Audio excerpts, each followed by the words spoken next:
Hello மக்களே! கொஞ்ச நாளாவே எங்க பார்த்தாலும் பிரச்சனையா போயிட்டு இருக்குங்க. ரீசென்ட்டா பார்த்தீங்கன்னா, பங்களாதேஷ்ல ஏதோ பிரச்சனை போயிட்டு இருக்கு. அதுக்கப்புறம் பார்த்தீங்கன்னா, ஈரானுக்கு இஸ்ரேலுக்கு பிரச்சனை போயிட்டு இருக்கு. இஸ்ரேலுக்கு பாலஸ்தீனுக்கு பிரச்சனை போயிட்டு இருக்கு. இப்போ கரண்ட்டா எந்த நியூஸ பார்த்தாலும் சரி, இந்த யுகேல பிரச்சனை போயிட்டு இருக்கு. அத பத்தி தான் பேசிட்டு இருக்காங்க. ஸோ, இன்னைக்கு நம்ம என்ன பிரச்சனைய பார்க்க போறோம் பார்த்தீங்கன்னா, யுகேல நடக்கிற பிரச்சனை தாங்க பார்க்க போறோம். ஸோ, கண்டிப்பா முழுசா பாருங்க. அதுக்கு முன்னாடி சப்ஸ்கிரைப் பண்ணிருங்க. யூகேல 17 வயசு பையன் என்ன பண்றான் பாத்தீங்கன்னா, டான்ஸ் அகாடமி கிளாஸ்ல வந்து 3 குழந்தைய வந்து கத்தியால குத்தி சாவடிக்கிறான். அது மட்டும் இல்லாம 10 பேர் மேல வந்து இன்ஜூர் பண்றான். இந்த பிரச்சனை எங்க ஸ்டார்ட் ஆகுதுன்னு பாத்தீங்கன்னா, யூகேல வந்து நார்த் சைடு லிவர்பூல்னு சொல்லி ஒரு ஊர் இருக்கு. அந்த ஊர்ல சவுத் போர்ட்னு சொல்லிட்டு ஒரு நகரம். அங்கதான் வந்து இந்த பிரச்சனை வந்து ஸ்டார்ட் ஆகுதுங்க. இந்த பிரச்சனை நடந்ததுக்கு அப்புறம் ஒரு குரூப் ஒன்று இருக்கு. செட் ஆஃப் பீப்புள்ஸ் இருக்காங்க. இவங்க என்ன பண்றாங்க பார்த்தீங்கன்னா, தேவையில்லாம சோசியல் மீடியால ஃபால்ஸ் நியூஸை பரப்புறாங்க. இவங்க என்ன பரப்புறாங்கன்னு பார்த்தீங்கன்னா, இந்த கொலையை செய்து வந்து ஒரு இஸ்லாமியன்னு சொல்லி தேவையில்லாத ஃபால்ஸ் நியூஸை பரப்புறாங்க. அதுக்கப்புறமா போலீஸ் வந்து யாரு கொலை பண்ணான்னு சொல்லிட்டு கண்டுபிடிச்சிட்டாங்க. ஆனா அண்டர் 18னால இவங்களை வந்து வெளியில வந்து யார்ட்டையும் சொல்லல, யார்ட்டையும் காமிக்கல. பெரிய லெவல்ல பிரச்சனை ஸ்டார்ட் ஆகுதுனால போலீஸ் வந்து ஐடென்டிட்டி வந்து காமிச்சிட்டாங்க. இவர் தான் சொல்லி. அவர் பேர் என்னன்னா அலெக்ஸ் யுடகுபானா, இது அவரோட பேரு. அதுக்கப்புறம் போலீஸ் வந்து தெளிவா சொல்லிட்டாங்க, இவருக்கும் இஸ்லாமுக்கும் சம்மந்தமே கிடையாது. இவர் வந்து யூகே சிட்டிசன் தான், ஆனா யுகாந்தா நாட்டை சேர்ந்தவன்னு சொல்லிட்டு கிளியர் இன்ஃபர்மேஷன் கொடுத்துட்டாங்க. ஸோ அதுக்கப்புறமா இந்த பிரச்சனை ஸ்டாப் ஆகும் பார்த்தீங்கன்னா, அதுக்கப்புறம் தான் வேற மாதிரி கொண்டு போறாங்க பிரச்சனையை.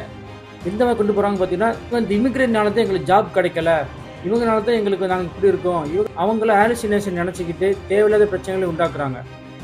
அந்த குழந்தைகளை வந்து தூக்கி மாச்சேரிக்கு கொண்டு போயிட்டு இருக்கும்போது பார்த்தீங்கன்னா அடிக்க ஸ்டார்ட் பண்ணுறாங்க. யார் ஸ்டார்ட் பண்ணுறா பார்த்தீங்கன்னா, யூகே சேர்ந்தவர்கள் பார்த்தீங்கன்னா இந்த இமிகிரேட் மேலே ஸ்டார்ட் பண்ணுறாங்க அடிக்கிறதுக்கு.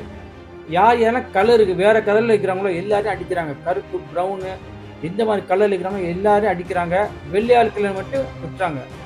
இங்கே என்னென்ன பிரச்சனை போயிட்டீங்கன்னா, மதவெறி, இனவெறி, அதுக்கப்புறம் நிறவெறி, எல்லா வெறியும் போயிட்டு இருக்குது. பெரிய லெவலில் பிரச்சனை ஆக்கிட்டாங்க. எந்த அளவுக்குன்னா ஸ்கூல் லீவ் விட்டாங்க, கடையெல்லாம் மூடிட்டாங்க, அந்த அளவுக்கு பிரச்சனை போயிடுச்சு.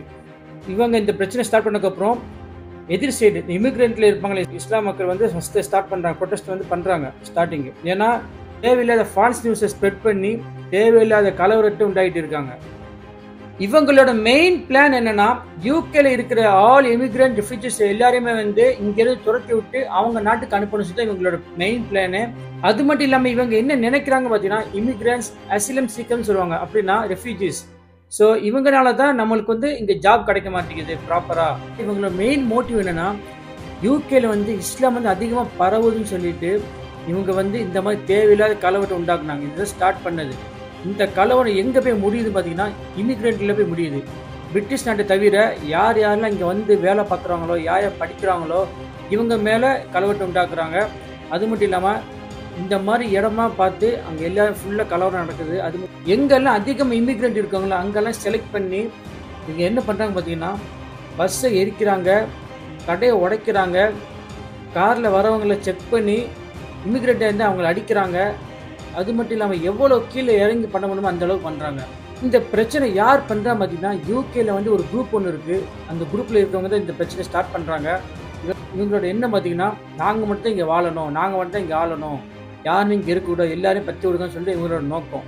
அதே சைடாக யூகே பீப்புள் இருக்காங்க. இவங்க பார்த்தீங்கன்னா இமிகிரேட் வந்து சப்போர்ட் பண்ணுறாங்க. ஸோ இந்த மாதிரி பிரச்சனை போயிட்டு இருக்குது. இப்போன்னு இல்லை, யூகேல வந்து இதுக்கு முன்னாடி பார்த்தீங்கன்னா ரேசிசம் அதிகமாக நடக்கும். ஆனால் இந்த அளவுக்கு கலவரமாகும்னு சொல்லிட்டு நம்ம எதிர்பார்க்கவே இல்லை. ஒரு காலத்தில் பிரிட்டிஷ் நாடு வந்து பெரிய பணக்கார நாடாக இருந்துச்சு. இப்போ முன்னே இருந்த விட கொஞ்சம் கம்மியாக இருக்குது. எக்கனாமி லெவல்லாம் குறைஞ்சிருக்கனால இந்த மாதிரி தேவையில்லாத பிரச்சனை உண்டாக்குறாங்க.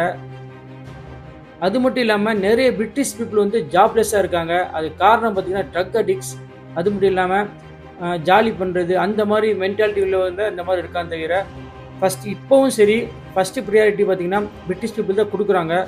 அது போக தான் மற்றவங்களுக்குலாம் கொடுக்குறாங்க. பட் இவங்க ஜாபுக்கு போகாமல் தேவையில்லாத பிரச்சனை பண்ணிட்டு இருக்காங்க. இதுதான் இங்கே நடக்குது. ஆக்சுவலாக பர்சனலாக நடந்த பிரச்சனையை தேவையில்லாத கலவரத்தை உண்டாக்கி தேவையில்லாத பிரச்சனைகள் போயிட்டு இருக்கு, இன்னும் போயிட்டு இருக்கு. ஸோ இது எப்போ முடியும்னு தெரியல. அதனால முடிஞ்ச வரைக்கும் எல்லாமே சேஃபாக இருந்துக்கோங்க. எங்கெங்கெல்லாம் கலவரம் நடக்குதோ அந்த சைடு போகாமல், அந்த சைடு வராமல் முடிஞ்ச வரைக்கும் வீட்டில் இருக்க பார்த்துக்கோங்க முடிகிற வரைக்கும். பை பை, வரட்டா.